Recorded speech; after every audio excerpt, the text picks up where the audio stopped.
Record exam में आप सभी का स्वागत है। क्विक रिवीजन सीरीज में आप सभी का स्वागत है। आज की क्लास में हम लोग डिस्कस करेंगे आधुनिक भारत, और आधुनिक भारत में जो सबसे पहला टॉपिक आज हम डिस्कस करेंगे वो है भारत का संवैधानिक विकास।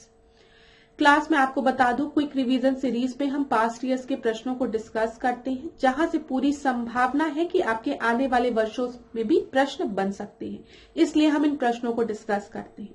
साथ ही साथ हम कुछ एक्स्ट्रा पॉइंट्स को भी डिस्कस करते हैं जो कि परीक्षा में पूछे जा सकते हैं, और हमारा जो मेन टारगेट होता है वो ये होता है कि कम समय पे ज्यादा से ज्यादा रिवीजन हम करवा सके। तो आज की क्लास में तो हम आधुनिक भारत डिस्कस करेंगे। इसकी पहली क्लासेस में क्विक रिवीजन सीरीज में हमने पर्यावरण से रिलेटेड प्रश्नों को डिस्कस किया है, साथ ही साथ हमने डिस्कस किया है इकोनॉमी के भी प्रश्नों को। तो आपने अगर नहीं देखा है तो प्लेलिस्ट में जाइए। पहली चीज मैं बताऊंगी आपको कि परीक्षा आ रही है तो रिवीजन पर फोकस करिए। दूसरा, मॉक टेस्ट लगाना शुरू कर दीजिए। तो मॉक टेस्ट भी कल से हमने इस चैनल पे स्टार्ट कर दिया है। कल पहला मॉक टेस्ट था जिसमें हमने 40 प्रश्नों को डिस्कस किया। अब आने वाले मॉक टेस्ट में भी हम नए प्रश्नों को डिस्कस करेंगे जो कि परीक्षा की दृष्टि से महत्वपूर्ण है। हमारा पूरा फोकस यही है कि महत्वपूर्ण पोर्शंस को कवर कराया जाए जहां से ज्यादा प्रश्न फंस सके। ठीक है क्लास? तो अगर आपने ये सब क्लासेस नहीं देखी है तो प्लेलिस्ट में एक बार जाकर जरूर देखिए। चलिए अब आज की क्लास को स्टार्ट करते हैं मेरे साथ, ऐश्वर्या सिंह के साथ। आज की क्लास को स्टार्ट करने से पहले थोड़ी सी इंफॉर्मेशन मैं आप लोगों को दूंगी फाउंडेशन कोर्स की, जो कि रिकॉर्ड एग्जाम आप लोगों के लिए लेकर आया है। इस फाउंडेशन कोर्स में एंटायर आरओ के सिलेबस को कवर किया गया है थ्रू वीडियो लेक्चर्स। यहाँ पर आपको नोट्स प्रोवाइड की जाएगी पीडीएफ के फॉर्मेट में, आपको टेस्ट सीरीज प्रोवाइड की जाएगी जहां पर आप अपने परफॉर्मेंस को इवैल्यूएट कर सकते हैं, और अगर आपको किसी भी तरीके का डाउट होता है तो आप टेलीग्राम ग्रुप पे पूछ भी सकते हैं। क्लास रिकॉर्ड एग्जाम आप लोगों के लिए टेस्ट सीरीज भी लेकर आया है। अगर इस टेस्ट सीरीज से भी रिलेटेड आपको इन्फॉर्मेशन चाहिए कोई भी, तो आप इस नंबर पर व्हाट्सएप करिए। इस व्हाट्सएप करेंगे आपको सारी इंफॉर्मेशन प्रोवाइड करा दी जाएगी। रिकॉर्ड एग्जाम आप लोगों के लिए समान हिंदी की पुस्तक लेकर आया है, जो कि आप ऑर्डर कर सकते हैं फ्लिपकार्ट या फिर अमेजॉन से, या फिर अगर आप चाहें तो इसको अपने नियरेस्ट बुक स्टोर पे जाकर खरीद भी सकते हैं। परीक्षा की दृष्टि से महत्वपूर्ण पुस्तक है। प्रीलिम्स में अपीयर होने के पहले समान हिंदी की इस पुस्तक का अध्ययन जरूर करें। ठीक है? और अगर इससे रिलेटेड कोई भी इंफॉर्मेशन चाहिए तो व्हाट्सएप नंबर दिया गया है, यहाँ पर आप कॉन्टैक्ट कर सकते हैं। चलिए अब आज की क्लास को स्टार्ट करते हैं। सबसे पहला प्रश्न देखते हैं, रेगुलेटिंग एक्ट पारित किया गया था कब? 1773। देखिए क्लास, जैसा कि नाम से आपको क्लियर हो रहा होगा, रेगुलेट, यहाँ पे क्या टर्म आपको मिल रहा है? रेगुलेट। तो किसको रेगुलेट करने की बात की जा रही है? ईस्ट इंडियन कंपनी को रेगुलेट करने की बात की जा रही है। आपको पता है इस समय ईस्ट इंडियन कंपनी की मोनोपोली थी ट्रेडिंग में, मतलब एकाधिकार था ईस्ट इंडियन कंपनी का ट्रेड पर। ठीक है? यहाँ पर अगर हम भारत की बात करें, भारत में और इधर चाइना के भी रीजन पे मोनोपोली थी ईस्ट इंडियन कंपनी की, एशियन रीजन में हम कह सकते हैं मोटा मोटा। ठीक है? मोटे तौर पर। तो यहाँ पर देखिए क्या हुआ, अब ईस्ट इंडियन कंपनी के साथ दिक्कत क्या आ रही थी, जो इसके जो एम्प्लॉयज थे, ठीक है, जो आपके एम्प्लॉयर्स थे या फिर जो इनके वर्कर्स थे, वो तो अमीर होते जा रहे थे, उनके पास तो भरपूर पैसा आ रहा था ट्रेडिंग करने पर। लेकिन अगर हम ओवरऑल ईस्ट इंडियन कंपनी की डेटा शीट देखते तो ईस्ट इंडियन कंपनी जो थी वो लॉस में जा रही थी, वो लॉस सफर कर रही थी। तो यहाँ पर ईस्ट इंडियन कंपनी जो है वो क्राउन के पास जाती है, क्वीन के पास जाती है और कहती है हमारी मदद करिए, हम लॉस सफर कर रहे हैं, हम बहुत ज्यादा हमको घाटा हो रहा है। तो यहाँ पर क्राउन कहता है कि कैसे भाई, तुम्हारे जो ऑफिसर्स हैं, जो एम्प्लॉयज हैं, जो वर्कर्स हैं, वो तो अमीर होते जा रहे, कंपनी कैसे डूब रही है ये बताओ। तो इसका मतलब कंपनी में जो लोग बैठे हुए हैं वो भ्रष्टाचारी हैं, मतलब करप्शन कर रहे हैं वो। ठीक है? वो करप्ट है, इसलिए कंपनी हमारी डूब रही है ईस्ट इंडियन कंपनी। तो अब एक काम आप करो, हम आपको मदद देंगे, हम आपको फाइनेंशियल हेल्प प्रोवाइड करेंगे, हम आपको एड देंगे, लेकिन ईस्ट इंडियन कंपनी को हम रेगुलेट भी करेंगे थ्रू रेगुलेटिंग एक्ट ऑफ 1773। तो यही आता है आपका रेगुलेटिंग एक्ट 1773, जिससे कि ईस्ट इंडियन कंपनी को थोड़ा सा टाइट किया जाता है। ठीक है? अब यहाँ पर सबसे पहले तो टाइट करने के लिए बोल दिया जाता है कि जो ईस्ट इंडियन कंपनी है, इसके जो एम्प्लॉयर्स हैं, जो आपके जो इसके वर्कर्स हैं, वो किसी भी तरीके की ब्राइब नहीं लेंगे, गिफ्ट नहीं लेंगे। ठीक है? तो अगर पता चला तो बताया जाएगा, ये बोला जाता है। और क्या बोला जाता है कि जो गवर्नर ऑफ बॉम्बे हैं, जो गवर्नर ऑफ मद्रास हैं, वो अब गवर्नर ऑफ बंगाल के अंडर आएंगे, और गवर्नर ऑफ बंगाल जो है अब उसको हम बोलेंगे गवर्नर जनरल ऑफ बंगाल। समझे। तो यहाँ पर हमने किस शब्द को ऐड किया, गवर्नर जनरल, ठीक है, क्योंकि अब गवर्नर ऑफ मद्रास और गवर्नर ऑफ बॉम्बे भी governor of general of Bengal के अंडर आने लगे थे। ये चीज क्लियर हो गई होगी किस एक्ट के थ्रू, 1773 एक्ट के थ्रू। अब यहाँ पर देखिए अगला प्रश्न, प्रथम बार गवर्नर जनरल ऑफ बंगाल के पद हेतु प्राविधान किया गया था किस एक्ट में, रेगुलेटिंग एक्ट। यहाँ पर देखिए रेगुलेटिंग एक्ट 1773, मैंने आपको स्टोरी सुना दी। अगर पूछेगा कि पहला गवर्नर जनरल ऑफ बंगाल कौन था, तो बताइए वॉरेन हेस्टिंग था, ठीक है। रेगुलेटिंग एक्ट के प्रावधानों के अंतर्गत बिहार के लिए एक प्रांतीय सभा की स्थापना हुई थी, कब, 1774 में। भारत में सर्वोच्च न्यायालय की स्थापना किस एक्ट के थ्रू हुई थी, जो भारत में सर्वोच्च न्यायालय था जिसकी स्थापना कोलकाता में हुई थी, वो किस एक्ट के थ्रू हुई थी, रेगुलेटिंग एक्ट 1773 के थ्रू। अब यहाँ पर पूछता है कि जो सर्वोच्च न्यायालय था, जो उच्चतम न्यायालय था, उसके पहले मुख्य न्यायाधीश कौन थे, किसको अपॉइंट किया गया था, तो आप याद रखेंगे एलिजा इम्फे को, ठीक है, याद रखिएगा, परीक्षा में पूछा गया है। अब देखते हैं यहाँ पर भारत के गवर्नर जनरल को एक्ट के द्वारा अपनी समिति के निर्णय को अस्वीकार करने का अधिकार मिला। तो यहाँ पर किस एक्ट के थ्रू जो गवर्नर जनरल था उसको अपनी समिति के निर्णय को अस्वीकार करने का अधिकार मिला, तो यहाँ पर देखिएगा 1786 एक्ट के थ्रू।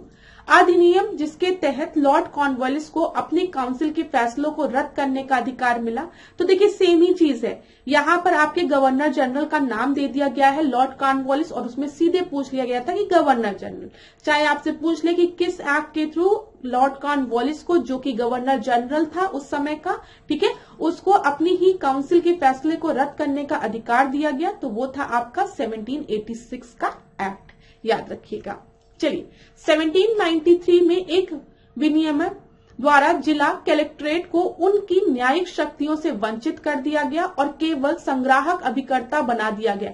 ऐसे विनियमन का कारण क्या था, यहाँ पर क्या बोला गया, जो कलेक्टर था, जो जिला का कलेक्टर होता था, उसके पास पहले न्यायिक शक्तियां भी होती थी, ठीक है, और संग्राहक शक्तियां भी होती थी। तो यहाँ पर अब उसको न्यायिक शक्ति से वंचित कर दिया गया। तो ये किस एक्ट के थ्रू, 1793 एक्ट के थ्रू। और किसने किया, लॉर्ड कॉर्नवालिस ने किया। क्यों लॉर्ड कॉर्नवालिस ने किया, क्योंकि लॉर्ड कॉर्नवालिस को ऐसा महसूस हो रहा था कि अगर एक व्यक्ति को हम इतनी ज्यादा शक्ति दे देंगे तो ये सही नहीं रहेगा। इसी वजह से उसने कलेक्टर को न्यायिक शक्तियों से वंचित कर दिया था। ये चीज याद रखिएगा। किस एक्ट के थ्रू हुआ था, 1793 के थ्रू हुआ था। किसने किया था, लॉर्ड कॉर्नवालिस ने किया था, ठीक है, क्योंकि उसे वो ऐसा महसूस करता था कि एक व्यक्ति में इतनी परम शक्ति का होना अवांछनीय है। दोनों चीज याद रखिएगा। भारतीय व्यापार में ईस्ट इंडियन कंपनी का एकाधिकार समाप्त कर दिया गया किस एक्ट के थ्रू, 1813 के थ्रू। अब देखिए क्लास, सबसे पहले हमने 1773 में क्या किया, रेगुलेट करना शुरू किया, ठीक है।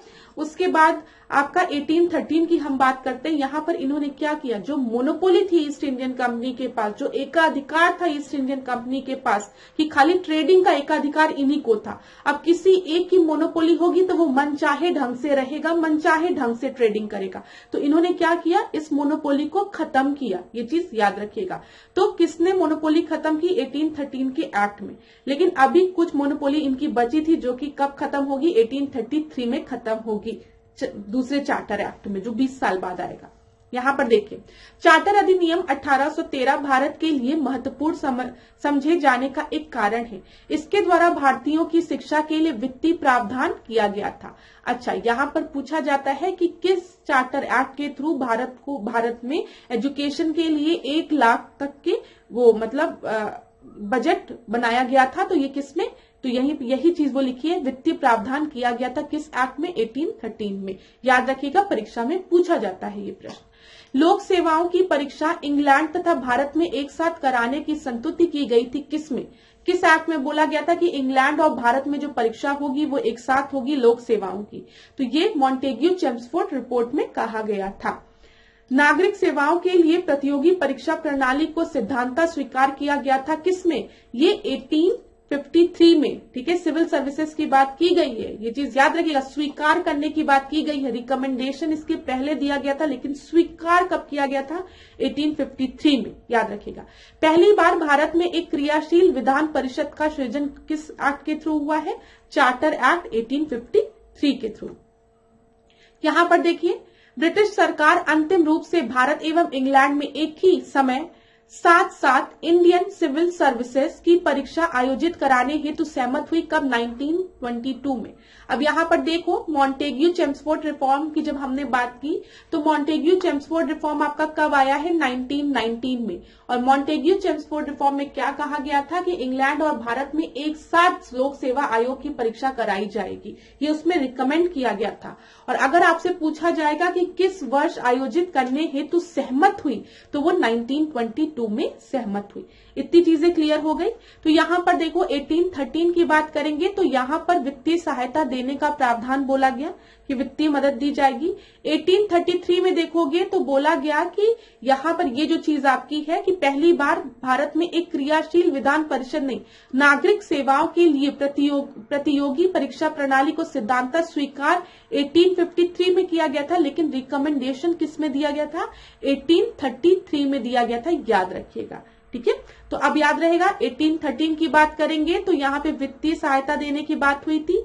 फिर 1833 में जाओगे तो यहाँ पे नागरिक सेवाओं के लिए प्रतियोगी परीक्षा प्रणाली के सिद्धांत की बात की गई थी, प्रपोजल रखा गया था और 1853 में इस प्रपोजल को एक्सेप्ट कर लिया गया था। फिर हम आते हैं मॉन्टेग्यू चेम्सफोर्ड रिफॉर्म 1919, जिसमें क्या बोला गया था? लोक सेवा की जो परीक्षा है वो इंग्लैंड और भारत में एक साथ होनी चाहिए और ये कब स्वीकार किया गया? 1922 में। तो इतनी चीजें क्लियर हो गई होगी, याद भी हो गया होगा। चलिए आगे बढ़ते हैं। यहां पर देखिए नियंत्रण परिषद की स्थापना कब हुई थी? पिट्स इंडिया एक्ट 1784 के थ्रू। ठीक है, अगर पिट्स इंडिया एक्ट की बात करेंगे तो यहां पर बोर्ड ऑफ कंट्रोल की बात की जाती है और कोर्ट ऑफ डायरेक्टर की बात की जाती है। परीक्षा में पूछा जाता है कि board of control and court of director. ठीक है, ये कर लीजिएगा, यहाँ पे सी कर लीजिएगा। तो नियंत्रण परिषद की स्थापना पिट्स इंडिया एक्ट के थ्रू 1784 में हुई। सर्वोच्च न्यायालय की स्थापना कब हुई? रेगुलेटिंग एक्ट 1773 के थ्रू, जो हमने डिस्कस किया। ईसाई मशीनरियों को भारत में कार्य करने की अनुमति कब मिली? तो ये भी आपको चार्टर एक्ट 1813 के थ्रू मिली थी, जिसके के थ्रू एजुकेशन में फाइनेंशियल एड प्रोवाइड करने की बात की गई थी। उसी में इन्होंने परमिट किया था जो कि आपकी मिशनरीज हैं उनको भारत में कार्य करने की अनुमति दी गई। गवर्नर जनरल परिषद में कानूनी सदस्य की नियुक्ति कब हुई थी? चार्टर अधिनियम 1833 के थ्रू, याद रखिएगा। अब यहां पर देखिए चार्टर एक्ट 1813 की हम बात करें तो भारत में कंपनी का व्यापार एकाधिकार समाप्त कर दिया गया था। तो मैंने आपको बताया चार्टर एक्ट 1813 के थ्रू जो एकाधिकार था, जो मोनोपोली थी ईस्ट इंडियन कंपनी की, वो आपकी समाप्त कर दी गई थी, लेकिन कुछ चीजों को छोड़कर, जैसे चाय की ट्रेडिंग को छोड़कर और चाइना के लिए। ठीक है, लेकिन ये भी आपका समाप्त कब कर दिया जाता है? 20 साल बाद 1833 में। रेगुलेटिंग एक्ट 1773 में कंपनी के निदेशकों को कंपनी के प्रबंध से संबंधित सभी पत्राचार और दस्तावेज ब्रिटिश सरकार को प्रस्तुत करने को कहा गया। अब ब्रिटिश सरकार की यहाँ पे बात आ गई ना, पहली तो वो कंपनी थी, ईस्ट इंडियन कंपनी थी, जैसे मन कर रहा था वैसे ट्रेडिंग कर रही थी, जैसे मन कर रहा था वैसे जी रही थी। लेकिन जब ये मदद मांगने जाते हैं ब्रिटिश सरकार के ऊपर, ब्रिटिश सरकार कहती है हम आपकी मदद करेंगे लेकिन हम आपको रेगुलेट भी करेंगे। अब आप अपने सारे दस्तावेज हमारे सामने रखेंगे, जैसे हम कुछ रूल्स बनाएंगे वो आपको फॉलो करना पड़ेगा। ठीक है, इसीलिए देखो बाद में जो ब्रिटिश सरकार है वो 1813 में पहले मोनोपोली तोड़ती है, फिर मोनोपोली तोड़ने के बाद पूरी तरीके से क्या करती है, इनकी पूरी तरीके से मोनोपोली ब्रेक कर देती है। और बाद में आप देखते हैं ईस्ट इंडियन कंपनी के रूल को समाप्त करके कहते हैं कि आज से हमारा क्राउन का रूल होगा। ठीक है, तो ये चीज अभी डिस्कस करेंगे। एक्ट 1858 शासन का अधिकार ईस्ट इंडियन कंपनी से ब्रिटिश क्राउन को हस्तांतरित कर दिया जाता है। तो देख लो किस तरीके से चल रहा है।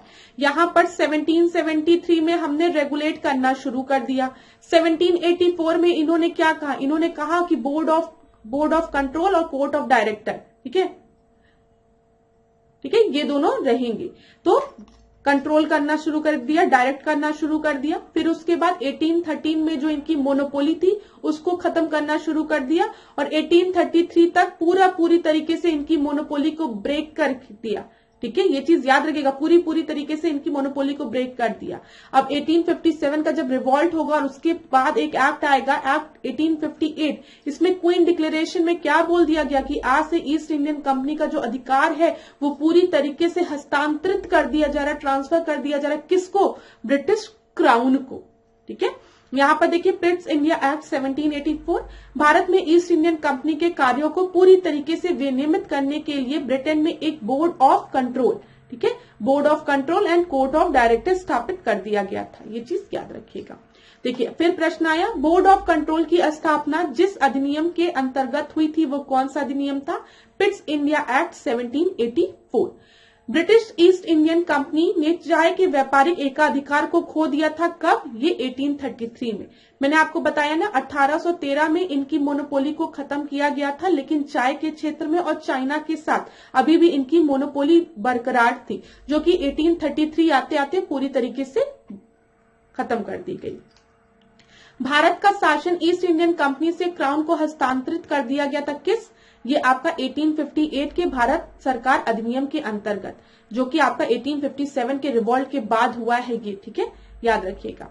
यहाँ पर देखिए गवर्नमेंट ऑफ इंडिया एक्ट 1858 के अंतर्गत ब्रिटिश संसद ने ईस्ट इंडियन कंपनी को पूर्णतः समाप्त कर भारत में सीधा शासन करने का उत्तरदायित्व ग्रहण कर लिया। क्वीन डिक्लेरेशन में यही तो होता है। क्वीन क्या कहती है कि अब से आप हमारे वासी हो, तो चिंता करने की जरूरत नहीं है। 1857 का जो रिवॉल्ट हुआ है और 1857 के समय ये जो आपका शोषण हो रहा था ये हम नहीं कर रहे थे, ये तो कंपनी कर रही थी। आज से चिंता करने की कोई आवश्यकता नहीं है। आप सब क्राउन के बच्चे हो, आराम से रहो, ठीक है। बाद में इसी से थोड़ा इंप्रेस होके हमारे जो नरम दल वाले थे उनको लगता था कि हम तो क्राउन के अंडर आते हैं, अगर इंग्लैंड तक हमारी बात पहुंचेगी, जो बड़े बड़े अधिकारी हैं उन तक हमारी बात पहुंचेगी, तो ये जो लोग हम लोगों को परेशान करेंगे हमको परेशान नहीं करेंगे, ठीक है। हमारी बात ही नहीं पहुंच पा रही, इसीलिए वो प्रे करते थे, पेटिशन करते थे, लेटर्स लिखते थे, अपनी बात पहुंचाने का प्रयास करते थे। वो तो तब आपके गरम दल वाले आए ना, जब 1905 में कर्जन से बोला गया भाई पार्टीशन मत करो मत करो मत करो, लेकिन उसने तब भी जाके भारत का विभाजन कर दिया। तब इनको समझ में आ गया कि अब कुछ नहीं होने वाला है, अब हमें अपने पॉलिसी को थोड़ा सा और एग्रेसिव बनाना पड़ेगा, ठीक है। ये चीज याद रखिएगा। भारत के गवर्नर जनरल को अध्यादेश जारी करने की शक्ति प्रदान की गई थी। ऑर्डिनेंस जारी करने की शक्ति किस एक्ट के थ्रू मतलब दी गई थी? तो इंडियन काउंसिल एक्ट 1861 के थ्रू।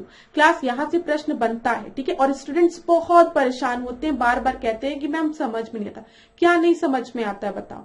कितना अच्छा समझ, मतलब कितना अच्छे से आपको समझ में आ रहा होगा कि रेगुलेट करो, रेगुलेट के बाद जो मोनोपोली थी उसको ब्रेक करो, लेकिन किसी की मोनोपोली छीनने के पहले आप उसको थोड़ा सा और समझाने का प्रयास करोगे ना। तो पिट्स इंडिया एक्ट आया, ठीक है, तो court of director board of control आया, ठीक है। इनको और रेगुलेट करने का प्रयास किया गया, तब भी नहीं माने। 1813 में इनकी मोनोपोली ब्रेक की गई। एक चीज बोला गया अभी 20 साल बाद फिर एक चार्टर आएगा, तो सुधर जाओ। तो फिर क्या हुआ, इनकी जो मोनोपोली थी अभी चाय में और चाइना में थी, वो भी नहीं ये लोग संभाल पाए, तो 1833 आते आते वो मोनोपोली भी ले ली गई, और 1858 आते आते तो पूरी पावर ही ब्रिटिश राज को हस्तांतरित कर दी गई, ठीक है। बस यही चीज थी। अब देखो अधिनियम जिसमें सामूहिक कार्यचालन के स्थान पर विभाग या विभागीय पद्धति द्वारा वाइसरॉय की कार्यकारी परिषद पर उनके प्राधिकार को और बल प्रदान दिया गया, वो कौन सा था? वो इंडियन काउंसिल एक्ट 1861 था। अब देख लो यहाँ पर ऊपर ही मैंने आपको बताया है कि किस एक्ट के थ्रू जो गवर्नर जनरल था उसको ऑर्डिनेंस इश्यू करने की पावर दी गई, अध्यादेश जारी करने की शक्ति प्रदान की गई। तो मतलब कहीं ना कहीं उसको एक शक्ति दी जा रही है, तो वो 1861 के काउंसिल, इंडियन काउंसिल एक्ट के थ्रू। वही चीज लिखा है, सामूहिक कार्य चालन के स्थान पर विभाग या विभागीय पद्धति द्वारा वाइसरॉय की कार्यकारी परिषद पर उनके प्राधिकार को और बल प्रदान किया गया, हम कह सकते हैं, ठीक है। भारतीय विधान परिषद को बजट पर बहस करने की शक्ति कब प्रदान की गई? ये आपको भारतीय परिषद अधिनियम 1892 के थ्रू, ठीक है। ये भी प्रश्न क्लास में बना है, तो ये चीज याद रखेगा। ऑर्डिनेंस की बात करेंगे तो इंडियन काउंसिल एक्ट 1861 की बात करेंगे, बजट पर बहस करने की बात करेंगे तो 1892 एक्ट की बात करेंगे। अंग्रेजों ने भारत में सर्वप्रथम परोक्ष निर्वाचन प्रणाली, ठीक है, परोक्ष निर्वाचन प्रणाली की शुरुआत कब की? तो ये 1892 के थ्रू। भारत में मीडिया को नियंत्रित करने के लिए एक्ट लिए गए थे, ये आपका प्रश्न अगर आप देखते तो समझ में आता है। 1835, 1867, 1878, 900, इस तरीके के प्रश्न आपके परीक्षा में नहीं पूछेंगे, आप छोड़ सकते हैं। अब देखिए, बॉम्बे, मद्रास और कोलकाता में उच्च न्यायालय की स्थापना कब की गई? तो यहाँ पर उच्च न्यायालय की स्थापना की बात की गई। उच्चतम न्यायालय की, सर्वोच्च न्यायालय की बात हमने रेगुलेटिंग एक्ट के थ्रू की थी। ठीक है, एलिजा एम्फे जो कि आपके पहले मुख्य न्यायाधीश बने थे, कोलकाता में स्थापना हुई थी 1774 में। किस एक्ट के थ्रू? 1773 एक्ट के थ्रू। यहाँ पर उच्च न्यायालय की बात की गई है, हाई कोर्ट की बात की गई है। बॉम्बे, मद्रास, कोलकाता में किस ईयर में हाई कोर्ट की स्थापना हुई थी? तो याद रखिएगा 1861 में। भारत में ब्रिटेन के सभी संवैधानिक प्रयोगों में से सबसे कम समय तक चला था कौन सा प्रयोग? 1909 का इंडियन काउंसिल एक्ट। ये चीज याद रखिएगा। 20 अगस्त 1917 के सुधारों की घोषणा को जाना जाता है किस नाम से? मॉन्टेग्यू घोषणा के नाम से। यहां पर याद रखिए 1990 मॉन्टेग्यू चेम्सफोर्ड रिफॉर्म। मॉन्टेग्यू कौन था? सेक्रेटरी था, सचिव था, और चेम्सफोर्ड कौन था? वाइसरॉय था। तो इन्हीं दोनों के नाम से मॉन्टेग्यू चेम्सफोर्ड रिफॉर्म पड़ता है। ठीक है, ये चीज पता होगी। देखिए, मॉन्टेग्यू चेम्सफोर्ड रिपोर्ट भारत सरकार अधिनियम 1919 का आधार बनी। प्रांतों में द्वैत शासन प्रणाली डायरकी अधिनियम के अंतर्गत लागू की गई थी किस एक्ट के थ्रू? तो ये याद रखिएगा, प्रांतों की बात अगर करेंगे, प्रोविंस की बात करेंगे, तो प्रोविंस में डायरकी आपकी लागू की गई थी मॉन्टेग्यू चेम्सफोर्ड रिफॉर्म से। ठीक है, गवर्नमेंट ऑफ इंडिया एक्ट 1990 से। अभी यहीं पे पूछा जाता है कि प्रांतों से डायरकी हटाकर, ठीक है, सेंटर पर किस एक्ट से लगाई गई? तो आप याद रखेंगे गवर्नमेंट ऑफ इंडिया एक्ट 1935 से। तो कंफ्यूज मत होइएगा। अगर प्रोविंस की बात करेंगे, प्रांत की बात करेंगे तो 1919, अगर सेंटर की बात करेंगे, केंद्र की बात करेंगे तो 1935। चलिए, मॉन्टेग्यू चेम्सफोर्ड प्रस्ताव संबंधित था संवैधानिक सुधार से। ठीक है, और मॉन्टेग्यू चेम्सफोर्ड रिफॉर्म में ही बोला गया था कि 10 साल बाद एक कमीशन को अपॉइंट किया जाएगा जो कि देखेगा कि संवैधानिक सुधार हुआ कि नहीं हुआ। ठीक है, तो याद रखिएगा 1919 का जो मॉन्टेग्यू चेम्सफोर्ड रिफॉर्म था उसी में कमीशन को अपॉइंट करने की बात हुई थी, और वही कमीशन आपके 1927 में अपॉइंट होती है जो कि भारत में आती है 1928 के समय। कौन सी कमीशन थी? साइमन कमीशन थी, जिसमें एक भी भारतीय ना होने के कारण हर जगह इसका विरोध हो रहा था। Go back Simon, go back Simon. ठीक है, और इसी समय लाला लाजपत राय को लाठी लगती है लाहौर में और उनकी मृत्यु हो जाती है। तो ये सारी चीजें अब आपको पता होगी। भारत सरकार अधिनियम 1919 ने स्पष्ट रूप से परिभाषित किया था केंद्रीय एवं प्रांतीय सरकार की अधिकारिकता को। ठीक है, ये चीज याद रखिएगा। द्वैत शासन प्रणाली लागू करने वाला कौन सा एक्ट था? 1919 था। यहां पर देखिए, यह अधिनियम मौल्य मिंटो सुधार अधिनियम के नाम से भी जाना जाता है। तो ये कौन सा है आपको बताइए? या मौल्य मिंटो रिफॉर्म के नाम से जाना जाता है। तो ये 1909 वाले की बात हो रही है। इस अधिनियम में केंद्रीय एवं प्रांतीय विषयों को अलग अलग कर दिया गया था। भारत सरकार अधिनियम 1919 1921 में लागू हुआ तथा मॉन्टेग्यू भारत के राज सचिव एवं लॉर्ड चेम्सफोर्ड भारत के वाइसरॉय थे। भारत सरकार अधिनियम 1919 के बारे में असत्य कथन कौन सा है? तो असत्य कथन कौन सा है क्लास? 1919 की बात की गई है तो मौल्य मिंटो रिफॉर्म थोड़ी नहीं है। मौल्य मिंटो रिफॉर्म कौन सा है? 1909 वाला है ना, जिसमें पृथक निर्वाचन की बात की गई थी। पृथक निर्वाचन किसके लिए बोला गया था? मुस्लिम्स के लिए बोला गया था। तो पाकिस्तान की नींव किस एक्ट के थ्रू डाल दी गई थी? मौल्य मिंटो रिफॉर्म से, 1909 के रिफॉर्म में, जिसमें कि पृथक निर्वाचन के लिए बोल दिया गया था।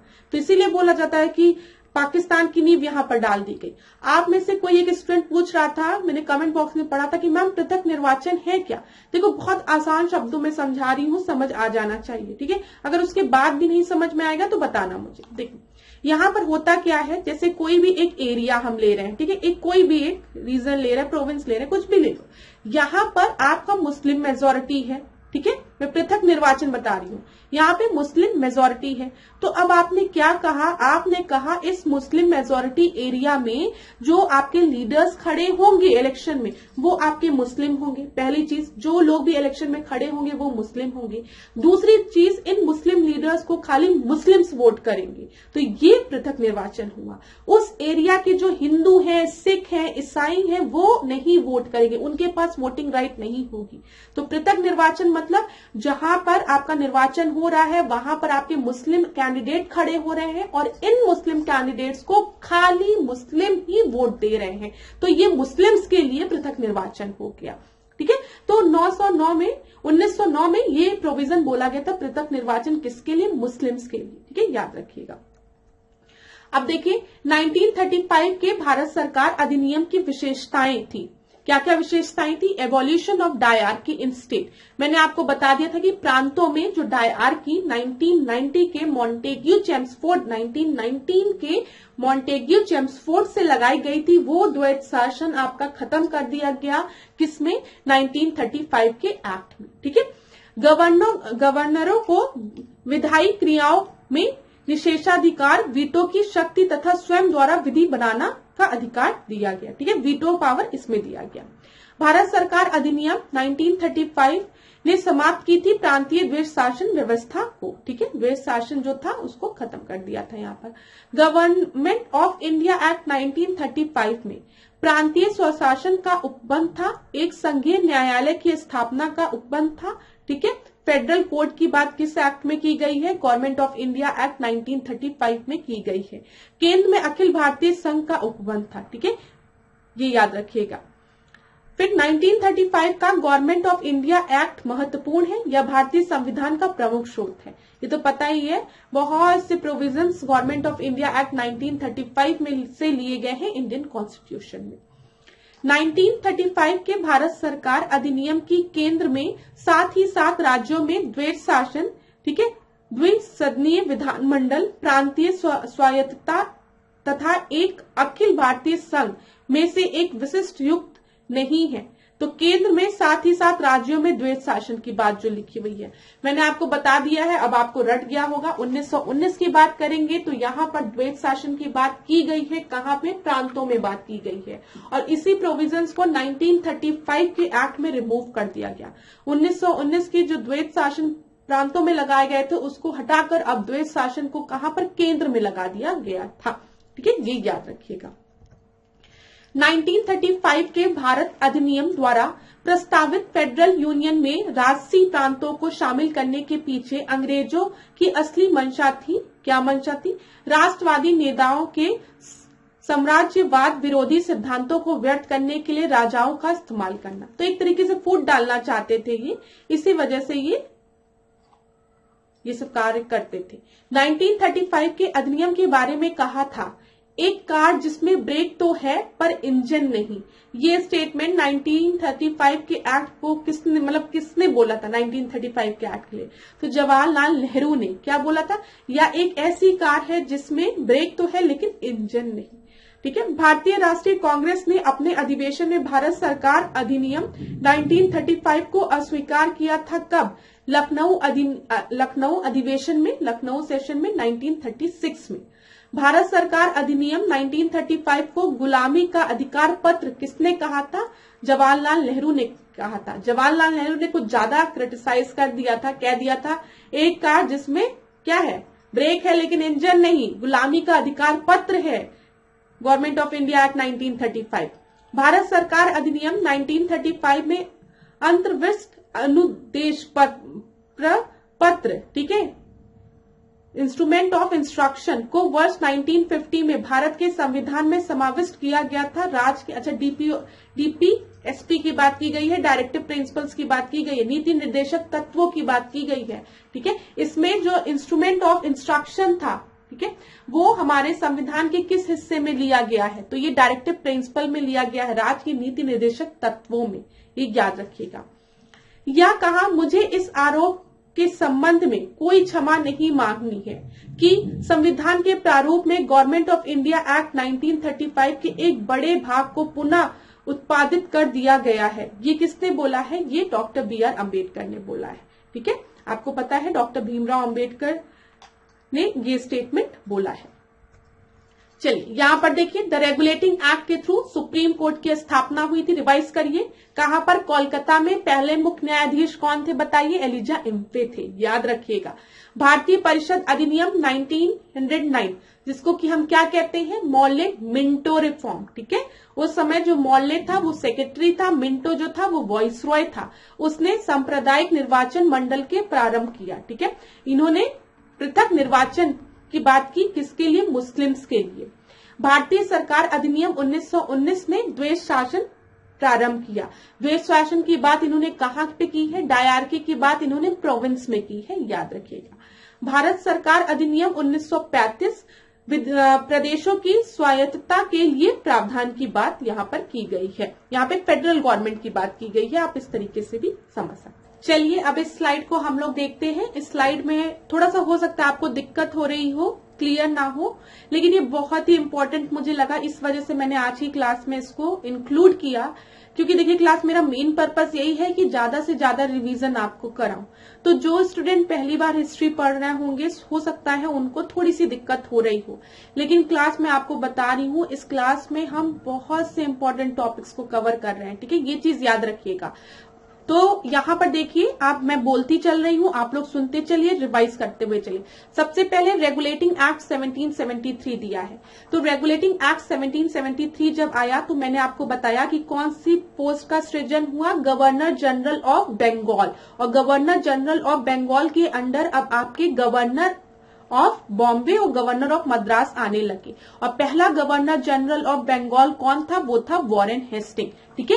रेगुलेटिंग एक्ट 1773 के थ्रू ही सुप्रीम कोर्ट, सर्वोच्च न्यायालय की स्थापना की गई कोलकाता में। और इसके पहले मुख्य न्यायाधीश जो थे वो कौन अपॉइंट किए गए? एलिजा एम्फे। ये प्रश्न पूछता है।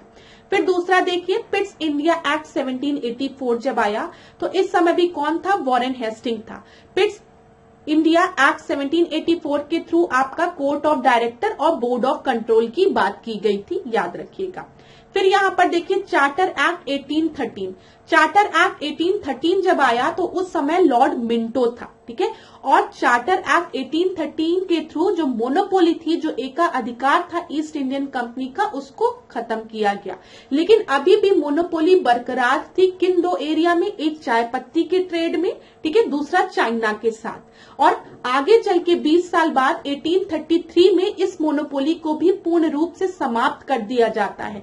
जो एकाधिकार था ईस्ट इंडियन कंपनी का, वो 1833 के थ्रू पूर्णतः समाप्त हो जाता है। ये चीज याद रखिएगा। यहाँ पर देखिए, सती प्रथा निषेध कानून 1829 का जो सती प्रथा निषेध कानून है वो किसके समय में आता है? लॉर्ड विलियम बेंटिक के समय। और आपको पता है सती प्रथा के खिलाफ किसने एक बहुत बड़ा आंदोलन किया था? राजा राम मोहन रॉय। और राजा राम मोहन रॉय की जब हम बात करते हैं तो उनसे रिलेटेड कौन कौन से फैक्ट्स आपको याद रखने हैं? वो ये याद रखना है, 1814-15 में इन्होंने आत्मीय सभा का गठन किया था और 1828 में इन्होंने ब्रह्म समाज की स्थापना की थी।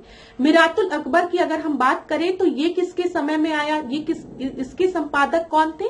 तो इसके भी आपके एडिटर थे राजा राम मोहन रॉय। इन्होंने ही इसका प्रकाशन किया था, बोलना चाहिए मुझे।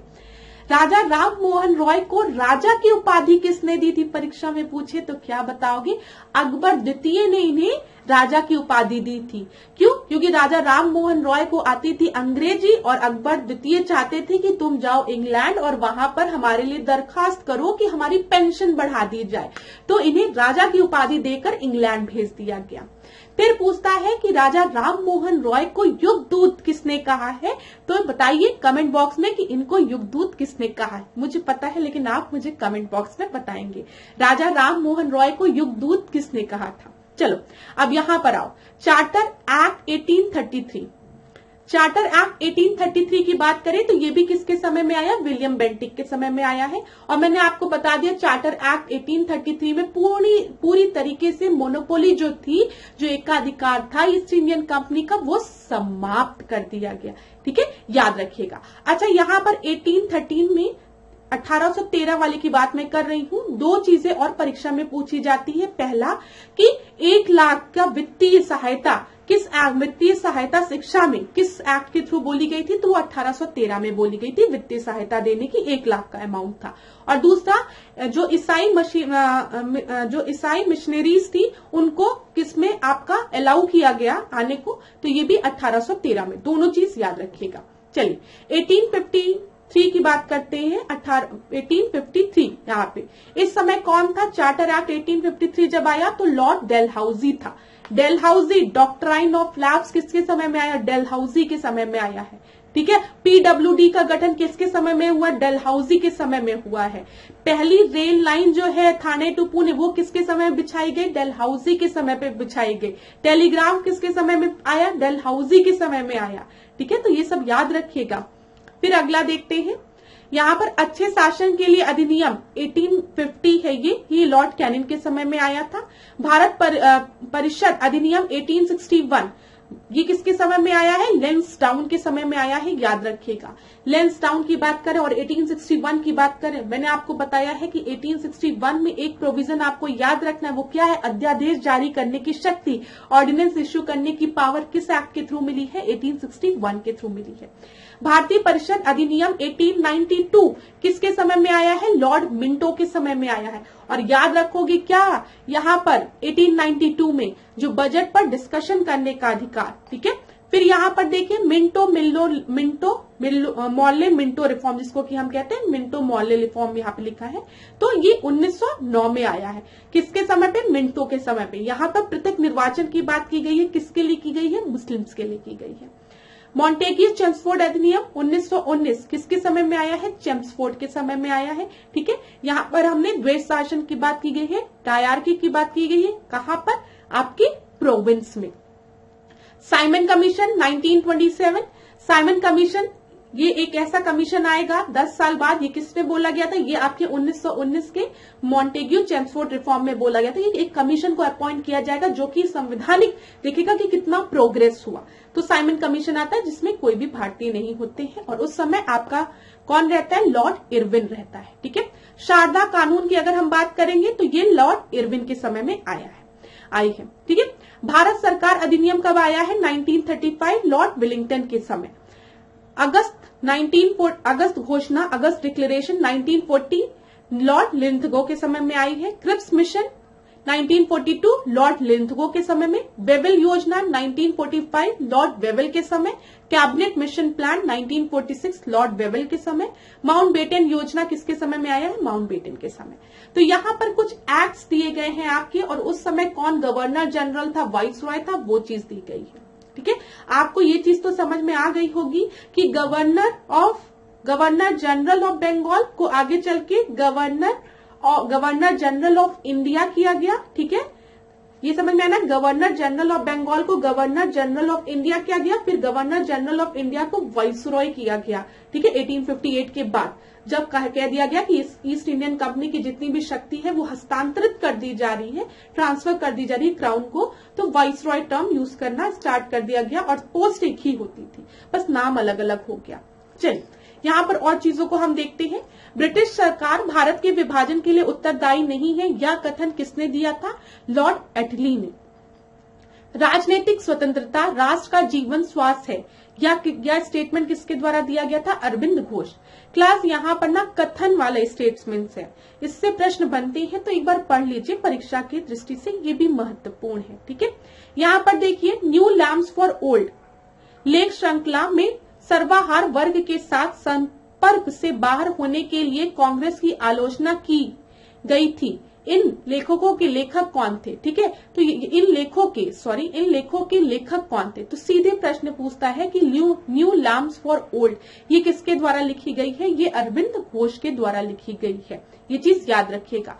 यहाँ पर क्या है? न्यू लैम्प फॉर ओल्ड कौन है? आपके जो नरम दल वाले हैं। दो नेताओं ने भारत में दौरा कर सामाजिक उत्थान का कार्य किया था। वो दो नेता कौन थे? आपके गांधी जी थे और बाल गंगाधर तिलक थे। पहले अध्यक्ष ने औपचारिक विंग त्याग कर गांधी टोपी पहनकर सदन की अध्यक्षता की थी। वो कौन थे? वो आपके जीवी मवलांकर थे। भारतीय संविधान निर्माता डॉक्टर भीमराव अंबेडकर की मृत्यु कब हुई थी? ये प्रश्न कभी पूछ लिया गया होगा, तो देख लीजिए 6 दिसंबर 1956 को। यहां पर इसको छोड़ दीजिए आप, ये प्रश्न नहीं पूछेगा कि 2016 में, क्योंकि ये करंट बेस्ड प्रश्न रहा होगा। प्रसिद्ध भारतीय गुरुदेव के नाम से हम किसे जानते हैं? हम रविन्द्रनाथ टैगोर को जानते हैं। रविन्द्रनाथ टैगोर को महान प्रहरी कहा था किसने?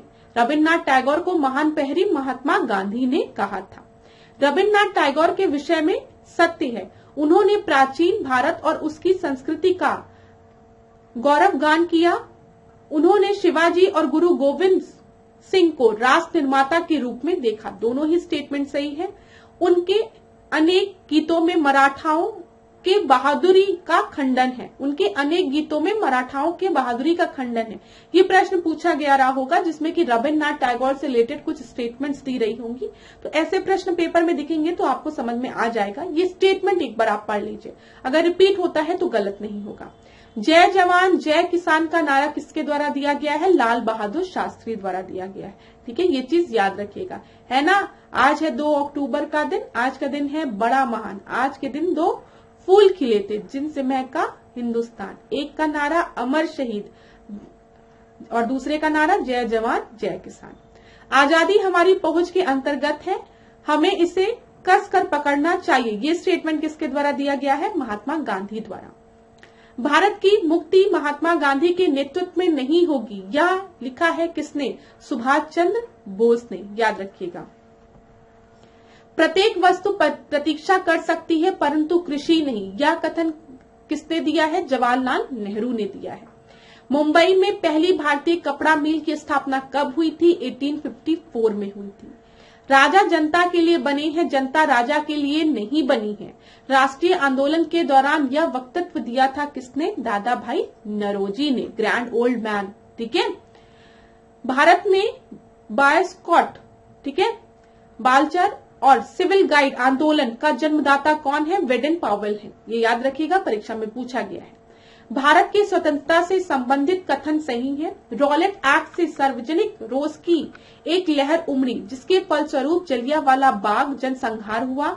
सुभाष चंद्र बोस ने फॉरवर्ड ब्लॉक गठित किया था। सही है एकदम। Bhagwat Singh Hindustan Republic Socialist Association के संस्थापकों में से एक थे। ये भी सही है। सारे स्टेटमेंट्स आपकी सही है। मैं एक समाजवादी हूँ और गणतंत्रवादी हूँ और मुझे राजाओं और राजकुमारों में विश्वास नहीं। यह वक्तव्य किसके द्वारा दिया गया था? संबंधित है किससे? तो ये जवाहरलाल नेहरू से रिलेटेड है। यह कथन हम भारत को या तो आजाद करेंगे या आजादी के प्रयास में दिवंगत होते होंगे, जुड़ा है किसमें? डू और डाई का नारा बोला जाता ना, डू और डाई का नारा, करो या मरो का नारा किसने दिया था? महात्मा गांधी ने दिया था। किस आंदोलन के समय दिया था? भारत छोड़ो आंदोलन के समय में दिया था। ये भी याद रखिएगा, परीक्षा में पूछा जाता है। करो या मरो का नारा महात्मा गांधी ने दिया था। करो या मरो का नारा किस आंदोलन से संबंधित है? भारत छोड़ो आंदोलन से। बलदेव सहाय ने महाअधिवक्ता के पद से त्यागपत्र कब दिया था? 1942 में, क्विट इंडिया मूवमेंट के समय। भारत छोड़ो आंदोलन प्रारंभ किया गया था क्रिप्स प्रस्ताव की प्रक्रिया में, ठीक है, प्रतिक्रिया में। ठीक है, ये याद रखिएगा। क्रिप्स मिशन आप सभी को पता है आया था, ऑगस्ट ऑफ क्रिप्स मिशन। ठीक है, यहाँ पर मैंने आपको बताया था पोस्ट डेटेड चेक भी बोला है क्रिप्स मिशन को। 1942 के भारत छोड़ो आंदोलन के संबंध में सत्य है, यह आंदोलन स्वतः प्रवर्तित था और इसने समान श्रमिक वर्ग को आकर्षित नहीं किया था। क्लास, ये स्टेटमेंट बेस्ड प्रश्न था, तो ये चीज याद रखिएगा। एक चीज याद रखिएगा, जब क्विट इंडिया मूवमेंट के पहले आपको पता, अगर हम देखें हिस्ट्री में, तो सबसे पहले असहयोग आंदोलन आया। ठीक है, असहयोग आंदोलन 1920 का समय था, आपको पता है, जिसमें कि गांधी जी ने बोल दिया था कि मैं आप सभी को 1 साल के भीतर स्वराज दिलाऊंगा। ठीक है, लेकिन चौरी चौरा कांड के कारण 5 फरवरी 1922 को जो चौरी चौरा कांड हुआ, उसके कारण महात्मा गांधी ने उसको वापस ले लिया था। शब्दों को समझिएगा, असहयोग। ठीक है, यहाँ पर क्या बोला गया कि हम किसी भी तरीके का सहयोग नहीं देंगे ब्रिटिश सरकार को। ठीक है, हम सहयोग नहीं देंगे। असहयोग आंदोलन की बात की गई। असहयोग आंदोलन से जब हम बाद में मूव किए सिविल डिसोबीडियंस मूवमेंट पे, जिसको कि हम सविनय अवज्ञा आंदोलन कहते हैं, तो इसमें असहयोग में जो चीजें थी वो तो थी ही, ठीक है, कि हम किसी भी तरीके का सहयोग नहीं देंगे, लेकिन अब अवज्ञा भी करेंगे। जो लॉज, जो कानून गलत है उनको हम ब्रेक भी करेंगे। इसीलिए आप देखते हैं जब सविनय अवज्ञा आंदोलन की बात होती है तो आपका दांडी मार्च होता है, और दांडी पहुंचकर सबसे पहले जो सॉल्ट लॉ था उसको ब्रेक किया जाता है, ठीक है, नमक कर को आपका उसकी अवज्ञा की जाती है। तो देखिए आज सहयोग से हमने अवज्ञा की तरफ हम मुड़े, ठीक है। अब अवज्ञा करके भी जब चीजें हमको थोड़ी सी प्राप्त हुई, थोड़ी नहीं प्राप्त हुई, तो अब हम आए क्विट इंडिया मूवमेंट पे। अब समय आ गया है करो या मरो का, और इस क्विट इंडिया मूवमेंट में बोला भी गया था कि हो सकता है कि जो लीडर्स हैं, वो ज्यादातर लीडर्स जो मेन प्रोमिनेंट लीडर है उनको ब्रिटिश सरकार अरेस्ट कर ले, जैसा कि होता था। हर लीडर को अरेस्ट कर लिया जाता था जब भी कोई भी मूवमेंट स्टार्ट होता था। लेकिन अब इस बार इस मूवमेंट में आप लोग खुद अपने आंदोलन के नेतृत्व करेंगे, ठीक है। हर कोई नेता बनेगा, नेतृत्व करेगा, लीडर बनेगा, ठीक है। हर किसी के अंदर ये लीडर क्वालिटी होनी चाहिए। करो या मरो का नारा दे दिया गया, अब समय आ गया है चीजों को सुधारने का। तो इस तरीके से समझिए, जैसे बहुत से स्टूडेंट मेरे पास आते हैं, वो कहते हैं मैम समझ में नहीं आता, ठीक है, हमको याद तो है कि असहयोग आया, सविनय अवज्ञा आंदोलन आया, क्विट इंडिया मूवमेंट आया, ठीक है, लेकिन हम उस चीज को रिलेट नहीं कर पाते। मैं उनसे हमेशा कहती हूँ, सबसे पहले ना जब तुम किसी के पास जाओगे तो उसे मनाने की कोशिश करोगे, परसुएट करने की कोशिश करोगे, समझाने की कोशिश करोगे, काम बंद करने का प्रयास करोगे, ठीक है, उनकी बातें नहीं मानोगे, लेकिन उसके बाद भी अगर नहीं मानेगा ना तो फिर मारोगे, ठीक है। तो इसी तरीके से ये आपके आंदोलन भी आप देखोगे, उसमें भी यही रूप दिखता है आपको। पहले नरम दल वाले रहते हैं जो कि रिक्वेस्ट करते हैं, उससे कुछ नहीं होता तो गरम दल आते हैं, गरम दल के साथ आपके क्रांतिकारी भी आते हैं, ठीक है। तो कुछ इसी तरीके से हमारी मॉडर्न इंडिया भी है, आधुनिक भारत की हिस्ट्री भी है। पढ़ोगे इंटरेस्ट के साथ तो बहुत मजा आएगा। तो ये चीज याद रखना, सहयोग से सविनय अवज्ञा, उसके बाद करो या मरो, मतलब क्विट इंडिया, ठीक है, मूवमेंट। चलो भारत छोड़ो, अब भारत छोड़ दो, बहुत हो गया। भारत छोड़ो आंदोलन का नेतृत्व किया था महात्मा गांधी ने। Hindu Mahasabha, communist party of India एवं यूनिस्ट पार्टी ऑफ पंजाब में से भारत छोड़ो आंदोलन का समर्थन किसने नहीं किया था? इन सारी पार्टीज ने भारत छोड़ो आंदोलन का समर्थन नहीं किया था, ठीक है। A.K. आजाद, राजेंद्र प्रसाद, सरदार वल्लभ भाई पटेल तथा जवाहरलाल नेहरू में से 1942 में भारत छोड़ो प्रस्ताव का समर्थन किया था किसने? सरदार वल्लभ भाई पटेल ने, याद रखिएगा। 1942 में कांग्रेस के मुंबई सेशन में भारत छोड़ो प्रस्ताव प्रस्तावित किया था किसने? जवाहरलाल नेहरू ने। भारत छोड़ो प्रस्ताव का आलेख बनाया था महात्मा गांधी ने। जब भारतीय राष्ट्रीय कांग्रेस ने भारत छोड़ो आंदोलन का प्रस्ताव पारित किया, कांग्रेस के अध्यक्ष कौन थे? मौलाना अब्दुल कलाम आजाद। और मैंने आपको बताया है जो मौलाना अब्दुल कलाम आजाद थे वो लगातार 6 वर्षों के लिए इसके अध्यक्ष बने रहे थे, ठीक है, ये भी याद रखिएगा, क्योंकि उस समय आपके इंडियन नेशनल कांग्रेस के सेशंस भी नहीं हो रहे थे।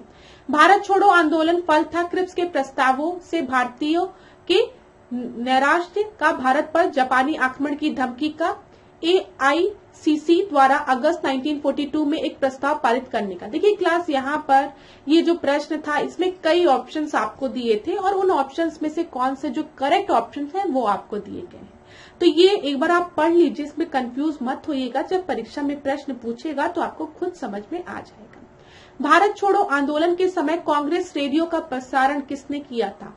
उषा मेहता ने किया था, परीक्षा में कई बार पूछा है। कांग्रेस रेडियो पर भारत छोड़ो आंदोलन की अवधि में नियमित रूप से कार्यक्रम प्रसारित करते थे। कौन करते थे? यहाँ पे करता था लिखा, मुझे करते थे कर लीजिए, ये राम मनोहर लोहिया, ठीक है। भारत छोड़ो आंदोलन के समय इंग्लैंड के प्रधानमंत्री कौन थे? चर्चिल थे।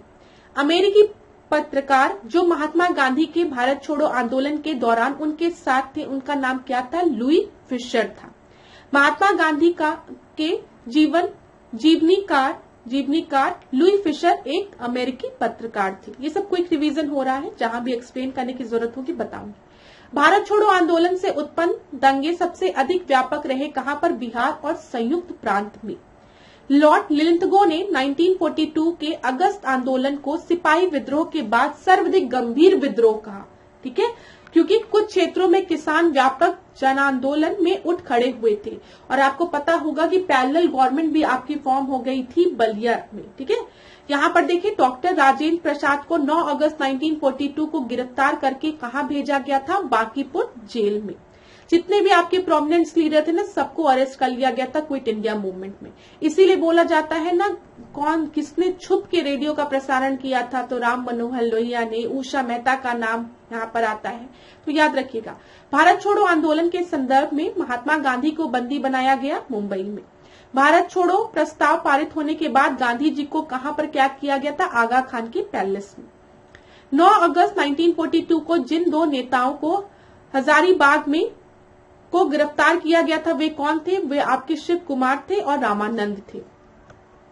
महात्मा गांधी तथा उनके सहयोगी की 1942 में हुई धरपकड़ से बिहार में बहुत दंगे हुए। इसमें रेल सेवा पूर्ण रूप से ठप हो गई। उसमें अधिकतम प्रभावित जिला था। अब ये आपका ना बिहार पीसीएस का प्रश्न था। अगर आप चाहें तो इस प्रश्न को छोड़ सकते हैं, ठीक है। आप चाहें तो इसको भी छोड़ सकते हैं, हजारीबाग वाला भी, ये भी बिहार में प्रश्न पूछा गया था। भारत छोड़ो, यहाँ पे देखो, जयप्रकाश नारायण को राष्ट्रीय स्तर के नेता की पहचान कब मिली? भारत छोड़ो आंदोलन के समय। भारत छोड़ो आंदोलन के दौरान जेल से फरार होकर भूमिगत गतिविधियों को संगठित किया था किसने? जयप्रकाश नारायण ने। 7 दिसंबर 1942 को श्री योगेंद्र शुक्ल लाए गए पटना। ये भी आपका बिहार का प्रश्न था, तो आप छोड़ सकते हो। श्री जगत नारायण लाल की पत्नी का क्या नाम था? श्रीमती राम प्यारी। ये भी बिहार कब में पूछा गया प्रश्न है, तो छोड़ सकते हैं आरओ के लिए। भारत छोड़ो आंदोलन से लोगों को जागृत करने और साहस दिलाने में सफलता मिली। करो या मरो का नारा लोगों के मन में प्रवेश कर गया था। तो यहाँ पर देखिए दोनों ही सही है आपका, ठीक है। यहाँ पर मैंने आपको बोल दिया गया था कि इस मूवमेंट में पहले ही बोल दिया गया था कि जितने भी प्रोमिनेंट लीडर्स हैं, जितने भी जो आपके मेन लीडर्स हैं, वो अरेस्ट होंगे ही। तो अब आप भारत छोड़ो आंदोलन में करो या मरो करो, सबको अपना जो मूवमेंट है उसको खुद लीड करना है। तो बच्चों से लेके बूढ़ों से लेके औरतों से लेके सब कोई इस मूवमेंट में हिस्सेदारी ले रहा था। राष्ट्रीय स्वयंसेवक संघ 1942 के भारत छोड़ो आंदोलन से पृथक रहा, ठीक है। इसका विचार था कि इस आंदोलन से भारत की स्वतंत्रता में देर है। देखिए नहीं, यहाँ पर जितने भी जो आपकी ऑर्गेनाइजेशंस थी, ठीक है, जो भी आपके संघ थे, यूनियन थे, जिन्होंने भारत छोड़ो आंदोलन में हिस्सा नहीं लिया, असल में कहीं ना कहीं वो अपने हित के लिए चिंतित थे, ठीक है। उनका उद्देश्य, उनका जो एम था वो थोड़ा हटके था। भारत छोड़ो आंदोलन के परिणाम स्वरूप अंग्रेज और मुसलमान कांग्रेस के प्रति समान घृणा के कारण एक दूसरे के नजदीक आ गए। जिन्ना ने ब्रिटिश सरकार के पक्के सहयोगी की तरह कार्य किया और मुसलमानों को 1942 के कांग्रेस आंदोलन से दूर रहने के लिए कहा। यहाँ पर दोनों ही कथन आपके सही हैं और जो एक दूसरे का ये स्पष्टीकरण भी कर रहे हैं, ठीक है। स्वतंत्रता संग्राम के दौरान जिस आंदोलन में अरुणा आसफ अली भूमिगत क्रियाकलाप की प्रमुख महिला संगठक बनी, वो कौन सा था? भारत छोड़ो आंदोलन। तो देखिए क्लास, भारत छोड़ो आंदोलन की हम बात करेंगे तो यहाँ पर आप कुछ प्रोमिनेंट लीडर्स का नाम याद रखेंगे, जैसे राम मनोहर लोहिया, ठीक है, उषा मेहता, अरुणा आसफ अली, जयप्रकाश नारायण। इन लोगों का नाम आपको याद रखना है, परीक्षा में पूछा जाता है। स्वतंत्रता संग्राम के दौरान जिस आंदोलन में अरुणा आसफ अली भूमिगत क्रियाकलाप की प्रमुख महिला संगठक थी, वो कौन सा आंदोलन था? भारत छोड़ो आंदोलन। आंदोलन जिसके साथ अरुणा आसफ अली जुड़ी थी वो कौन था? भारत छोड़ो आंदोलन। भारत छोड़ो आंदोलन में समांतर सरकारें, पैरेलल गवर्नमेंट की बात की गई है कि पैरेलल गवर्नमेंट आपकी कहां कहां बनी थी, तो बलिया और सतारा में, याद रखिएगा। नेताजी सुभाष चंद्र बोस का जन्म कहां पर हुआ था? कटक में। सुभाष चंद्र बोस ने फॉरवर्ड ब्लॉक की स्थापना कब की है? 1939 में। उसके पहले आपको पता है सुभाष चंद्र बोस कहाँ है? 1938 और 39 में। 1938 और 39 में सुभाष चंद्र बोस इंडियन नेशनल कांग्रेस की अध्यक्षता कर रहे हैं। 1938 में जब हरिपुरा सेशन हो रहा है तो उसके अध्यक्ष सुभाष चंद्र बोस हैं। इसी समय आपके नेशनल प्लानिंग कमीशन भी वो भी आती है, जिसकी अध्यक्षता कौन करते हैं? भले आपका सेशन हरिपुरा सेशन रहता है जिसके अध्यक्ष सुभाष चंद्र बोस रहते हैं, लेकिन नेशनल प्लानिंग कमीशन वाली बात पे जब आप करेंगे तो यहाँ पे प्रस्तुतकर्ता आपके कौन रहते हैं? बताइए, जवाहरलाल नेहरू। 1939 में मैंने आपको बताया है कि 1939 का जो त्रिपुरी सेशन होता है वो बहुत इंपॉर्टेंट है। क्यों? यहाँ पे आपको 3 लोगों का नाम याद रखना है त्रिपुरी सेशन में। पहले सुभाष चंद्र बोस जो कि अध्यक्ष रहते हैं। दूसरा, जब सुभाष चंद्र बोस रिजाइन कर देते हैं तो कौन उसकी अध्यक्षता करता है? राजेंद्र प्रसाद करते हैं, और तीसरा नाम जो है पट्टाभी सीतारमन, जो कि सुभाष चंद्र बोस के सामने खड़े रहते हैं। ये दो आपके क्या रहते हैं, कैंडिडेट्स रहते हैं। पट्टाभी सीतारमन को कौन सपोर्ट कर रहे थे, गांधी जी सपोर्ट कर रहे थे, गांधी जी के कैंडिडेट रहते हैं। लेकिन जब वोटिंग कराई जाती है तो 1939 के अध्यक्ष के रूप में इंडियन नेशनल कांग्रेस के सुभाष चंद्र बोस को चुना जाता है। ठीक है, और बाद में आगे चल के कुछ डिस्प्यूट के कारण वो रिजाइन कर देते हैं और फॉरवर्ड मूव करते हैं और 1939 में फॉरवर्ड ब्लॉक का गठन करते हैं। चलिए, बहुत बार मैंने पढ़ाया है, जो स्टूडेंट मेरी रेगुलर क्लास कर रहे होंगे उनको तो रट गया होगा, मैं आशा करती हूँ। ठीक है, आप बताइएगा जरूर कैसा लग रहा है, आप लोगों को चीजें याद हो रही है, रिवाइज हो पा रहा है कि नहीं। मैं पूरी कोशिश करती हूँ कि कम समय में मैक्सिमम पॉइंट्स आप लोगों की रिवाइज करा दूं, रिवीजन करा दूं, और जिन स्टूडेंट ने एक बार पढ़ा है उनको ये सब चीजें रिवाइज करने में मजा भी आ रही होगी। तो आप बिल्कुल भी चिंता मत करिएगा, हम लोग का साथ बना है। ठीक है, परीक्षा के पहले आप लोगों की अच्छी तैयारी कर दी जाएगी, करंट अफेयर्स को भी लेकर खूब अच्छे से आप लोगों की तैयारी करा दी जाएगी, स्टैटिक पोर्शन भी, डायनेमिक स्टैटिक दोनों कवर कर दिया जाएगा। बस आप लोग पढ़ते रहिए। ठीक है, आईएनए दिमाग की उपज थी और इसकी स्थापना की थी किसने, मोहन सिंह ने, याद रखिएगा। आईएनए मानसिक पुत्र था। आईएनए का मानसिक पुत्र कौन था, किसको बोला जाता है, तो ज्ञानी प्रीतम सिंह और मेजर आई वाची फुजिवारा को। ठीक है, यहाँ पे देखिए, आईएनए भारतीय राष्ट्रीय सेना की स्थापना कब हुई थी, 1942 में हुई थी। आजाद हिंद फौज का गठन किसने, प्रथम सेनापति कौन था, वो मोहन सिंह थे। आईएनए की किसके दिमाग की उपज थी, मोहन सिंह के दिमाग की उपज थी। सुभाष चंद्र बोस ने स्वतंत्र भारत की अंतरिम सरकार की स्थापना की घोषणा कब की थी, 21 अक्टूबर 1943 को। 1943 में आजाद हिंद फौज अस्तित्व में आया था तत्कालीन मलाया में इसका ये अस्तित्व में आया था। सुभाष चंद्र बोस को इंडियन नेशनल आर्मी के गठन में सक्रिय सहयोग किसने दिया था, नाम ध्यान से देखिए, रास बिहारी बोस। अब बताइए कि आधुनिक भारत में रास बिहारी बोस के बारे में आपने कब सुना है, बताओ, थोड़ा सोचो ना, पढ़ने में तभी मजा आता है कि आरबी बोस, रास बिहारी बोस की जिक्र हमने एक बार और बहुत अच्छे से किया है। ठीक है, कुछ चीजें ट्रांसफर हुई थी, हिंट दे रही हूं मैं, बताओ उस समय क्या जिक्र किया गया है। आजाद हिंद फौज का प्रधान कार्यालय स्थित था कहां पर, रंगून में। तुम मुझे खून दो मैं तुम्हें आजादी दूंगा, ये किसका नारा है, सुभाष चंद्र बोस का। द प्री इंडियन लीजन नामक सेना किसने बनाई थी, सुभाष चंद्र बोस ने बनाई थी। रानी लक्ष्मीबाई रेजिमेंट की स्थापना किसके द्वारा की गई थी, सुभाष चंद्र बोस के द्वारा की गई थी। सुभाष चंद्र बोस को देश नायक किसने कहा था, रविन्द्रनाथ टैगोर ने कहा था। जय हिंद का नारा किसके द्वारा दिया गया था, सुभाष चंद्र बोस के द्वारा। ठीक है, आजाद हिंद फौज दिवस मनाया गया था 12 नवंबर 1945 को। आजाद हिंद फौज के सैनिक को 7 वर्ष के कारावास का दंड दिया गया। ठीक है, किसके द्वारा, राशिद अली द्वारा, याद रखिएगा। गुरदयाल सिंह, प्रेम सहगल, मोहन सिंह सहनवाज में से आजाद हिंद फौज का वह अधिकारी जिसने लाल किले पर चलाए गए मुकदमे का सामना नहीं किया था, वो कौन था, वो मोहन सिंह थे। देखिए यहाँ पर देख लीजिए आप, आजाद हिंद फौज किसके दिमाग की उपज थी, यहाँ पर हमने जो डिस्कस किया था आईएनए किसके दिमाग की उपज थी, मोहन सिंह की। तो ये इनिशियल फेज में थी। ठीक है, जब हम यहाँ पर बात करें मुकदमे की, तो इस मुकदमे में मोहन सिंह शामिल नहीं थे। 1945 में आजाद हिंद फौज की ओर से लाल किले के मुकदमे में पैरवी कर रहे वकीलों की अध्यक्षता की थी किसने, भूलाबाई देसाई ने, याद रखिएगा, भूलाबाई देसाई ने की थी। वर्ष 1945 में आजाद हिंद फौज के लाल किले में दिल्ली के मुकदमे की पैरवी भूलाबाई देसाई, पंडित जवाहरलाल नेहरू, सरदार वल्लभ भाई पटेल तथा डॉक्टर कैलाश नाथ काटजू में से किसने नहीं की थी। तो जो आपकी पैरवी चल रही थी उसकी अध्यक्षता तो भूलाबाई देसाई ने की थी, मैंने आपको बताया। ठीक है, फिर पंडित जवाहरलाल नेहरू भी थे, डॉक्टर कैलाश नाथ काटजू भी थे, लेकिन आपके सरदार वल्लभ भाई पटेल इसमें नहीं थे इस मुकदमे की पैरवी करने के लिए। कैबिनेट मिशन की अध्यक्षता की थी किसने, सर पी लॉरेंस द्वारा इसकी अध्यक्षता की गई थी कैबिनेट मिशन की। द्वितीय विश्व युद्ध 1946 में भारत आया था, कौन सा मिशन, कैबिनेट मिशन। भारत के लिए त्रिस्तरीय शासन व्यवस्था का प्रस्ताव किया था किसने, कैबिनेट मिशन ने किया था, याद रखिएगा। 1946 का कैबिनेट मिशन 3 कैबिनेट मंत्रियों से गठित था, लॉर्ड पैट्रिक लॉरेंस, एवी अलेक्जेंडर, सर स्टेफर्ड क्रिप्स तथा लॉर्ड एमरी में से इसका सदस्य कौन नहीं था? लॉर्ड एमरी नहीं था।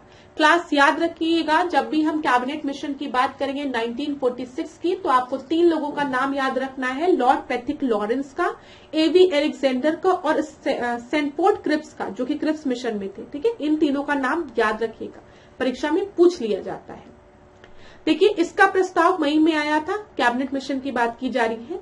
इसमें अभी भी भारत को विभाजन मुक्त रखने की आकांक्षा थी, जिसका ब्रिटिश प्रांतों से मिलकर बने एक संघीय राज्य का स्वरूप होना था। उपयुक्त कथन किससे रिलेटेड है? तो ये कैबिनेट मिशन से रिलेटेड है। एक बात याद रखिएगा, पहली बार पार्टीशन, भारत के विभाजन की बात आपकी कब की गई है, स्वीकार की गई है? Mountbatten plan. ठीक है, जो कि कैबिनेट मिशन के बाद आता है, माउंटबेटन प्लान। ये चीज याद रखिएगा।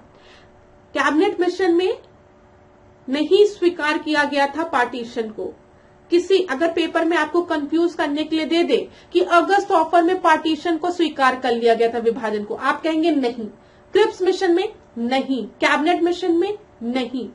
ठीक है, इन सब में पार्टीशन की बात नहीं स्वीकार की गई थी। एकदम दिमाग में बना के रखिएगा इस चीज को, कंफ्यूज मत होइएगा। कंफ्यूज करने के लिए स्टेटमेंट में दिया जा सकता है, याद रखिएगा कि मैम ने बोला था नहीं। ठीक है, कैबिनेट मिशन योजना के विषय में प्रांतीय समूहीकरण, भारतीय सदस्यों वाला अंतरिम मंत्रिमंडल, पाकिस्तान की स्वीकृति तथा संविधान निर्माण का अधिकार में से कौन सा सही नहीं? तो मैंने आपको बताया पाकिस्तान की स्वीकृति नहीं दी गई है। ठीक है, वह जिसने वाइसरॉय की एग्जीक्यूटिव काउंसिल के पुनर्गठन का सुझाव दिया, जिसमें वॉर ऑफ मेंबर सहित सभी विभाग भारतीय नेताओं द्वारा धारण किए जाएंगे, ये किसमें बोला गया? ये कैबिनेट मिशन प्लान 1946 में बोला गया। कैबिनेट मिशन के संदर्भ में सही है, इसने एक संघीय सरकार के लिए सिफारिश की थी, ये सही है। अब देखिए, महात्मा गांधी, जवाहरलाल नेहरू, सरदार पटेल तथा मौलाना अब्दुल कलाम आजाद में से कांग्रेस का वह नेता जो कैबिनेट मिशन योजना के पक्ष में पूरी तरीके से था, वो कौन थे? वो महात्मा गांधी थे। वह कांग्रेस अध्यक्ष जिसने क्रिप्स मिशन व लॉर्ड वेवेल दोनों से वार्ताएं की थी, वो कौन था? वो अब्दुल कलाम आजाद थे। याद रखिएगा क्लास, ये सब पूछे गए प्रश्न हैं और पूरी संभावना है कि आने वाले समय में यहाँ से प्रश्न रिपीट हो सकते हैं। प्रीलिम्स का सिलेबस नहीं बदलता है, बस क्वेश्चन के पूछने का तरीका बदल जाता है। इस बार कान ऐसे पकड़ा है, अगली बार हाथ मोड़ के यही कान पकड़ेगा।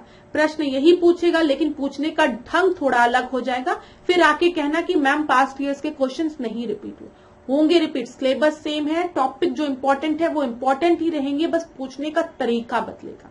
तो जब सब पढ़ के जाओगे तो क्वेश्चन सही होगा। ठीक है, प्रीलिम्स क्वालिफाई तो हो ही जाएगा अगर पढ़ रहे हो तो। ठीक है, मैं ये नहीं कह रही हूँ टॉप करोगे प्रीलिम्स में, किसको टॉप करना, नहीं करना है, मेंस में करना ना, प्रीलिम्स तो क्वालिफाई होगा ही। कैबिनेट मिशन के भारत आगमन के समय भारतीय राष्ट्रीय कांग्रेस के कौन अध्यक्ष थे? मौलाना अब्दुल कलाम आजाद। मैंने आपको बताया है पहले भी। तो क्लास आज की सेशन को हम यही पे एंड करेंगे। ठीक है, नेक्स्ट क्लास में हम आपसे मिलेंगे फिर और प्रश्नों के साथ। आशा करती हूं मैं कि क्विक रिवीजन सीरीज आपके लिए हेल्पफुल है। ठीक है, थोड़ा सा समय देके मुझे बताइए जरूर कि क्या आपको मदद मिल पा रही है क्विक रिवीजन सीरीज से कि नहीं। अभी तक हमने पर्यावरण को डिस्कस किया है, आधुनिक भारत डिस्कस किया है और अर्थशास्त्र इकोनॉमिक के भी कुछ पोर्शंस हमने डिस्कस किए हैं। आगे भी हम डिस्कस करेंगे, ऐसे ही कंटिन्यू रखेंगे। मॉक टेस्ट भी हम डिस्कस करेंगे। मैं फिर आपसे कहूंगी कि पास्ट ईयर्स के क्वेश्चंस, मॉक टेस्ट ज्यादा से ज्यादा लगाइए और रिवीजन करते रहिए। आप लोग लास्ट मिनट तक यही गलती करते हैं, सोचते हैं कुछ नया पढ़ ले, आज कुछ नया पढ़ ले। पढ़ो, नया पढ़ो, लेकिन जितना पढ़ रहे हो उसको रिवाइज भी करते चलो, तभी आप क्या करोगे, पेपर आपका क्वालिफाई होगा। आपको पीएचडी नहीं करनी है, आपको बहुत स्मार्टली पढ़ाई करनी है, आपको प्रीलिम्स क्वालिफाई करना है, भले 1 नंबर से 0.1 से ही क्वालिफाई करना। ठीक है, तो अपनी स्ट्रैटेजी इस तरीके से रखो। हिंदी पे फोकस करो क्योंकि एक अलग पेपर होता है, तो हिंदी जरूर पढ़ो।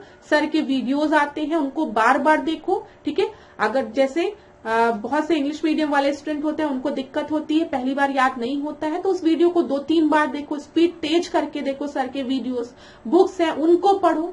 पास्ट ईयर्स के क्वेश्चंस लगाओ, सिलेक्शन जरूर होगा। और करंट पे भी हम लोग वर्क कर रहे हैं, अभी करंट पे और आपके लेक्चर्स आएंगे, उसकी भी चिंता आपको नहीं करना है। डिकोड एग्जाम का साथ आप लोगों के साथ बना है। ठीक है। आप लोग ने अगर अभी तक चैनल को नहीं सब्सक्राइब किया है, चैनल को सब्सक्राइब करिए, अपने दोस्तों को बता दो, मित्र को जो आपके हितैषी हैं उनको बता दो चैनल के बारे में, ठीक है। और इसी तरीके से पढ़ते रहो, लेकिन ठीक है, अच्छे से पढ़ो, खूब पढ़ो। तो धन्यवाद क्लास। इसी तरीके से मेरे साथ ऐश्वर्या सिंह के साथ डिकोड एग्जाम के साथ बने रहिए। आपका दिन मंगलमय हो, खूब पढ़िए, खूब आगे बढ़िए और अपने प्रति वफादार रहिए। सिलेक्शन जरूर होगा, अधिकारी आपको बनना ही है। धन्यवाद क्लास।